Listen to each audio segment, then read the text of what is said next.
ابراہیم علیہ السلام کا ایمان ہے۔ میں نے پہلے بھی آپ کو کہا تھا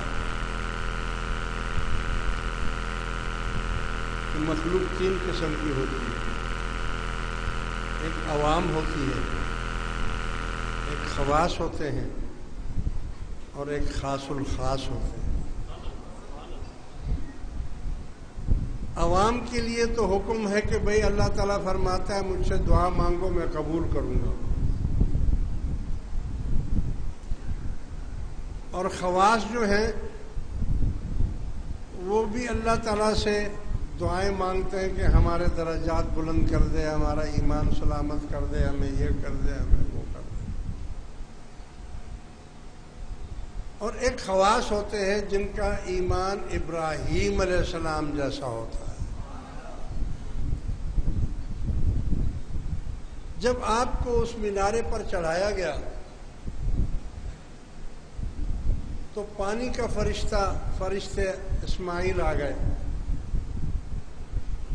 اور کہا کہ اے ابراہیم اگر آپ حکم فرمائیں، میں پانی کا فرشتہ ہوں، میں ایسا پانی برسا دوں گا کہ یہ آگ تو بجھ ہی جائے گی، مگر اس کے ساتھ ساتھ پوری دنیا کی آگ بجھ جائے گی۔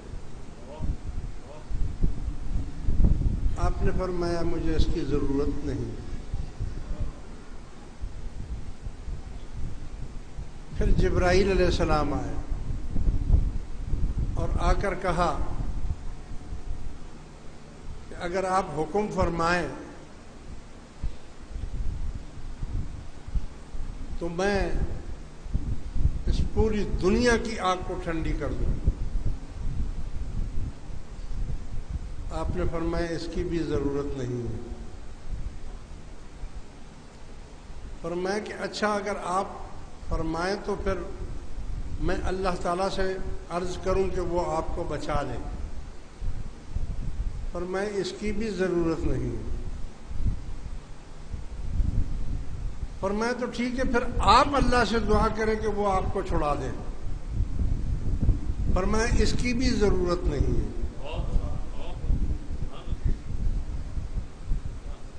فرمایا کیوں؟ فرمایا کس سے دعا کروں؟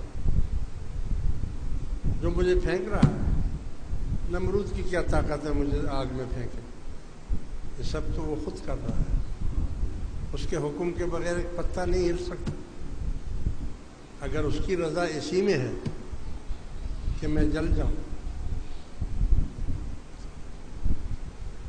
تو آتش نمرود میں کود پڑا عشق، کیونکہ وہ تو عاشق تھے۔ انہوں نے کہا میں کیوں اس کو کہوں، کیوں وہ دیکھ نہیں رہا؟ کیا یہ سب کچھ اس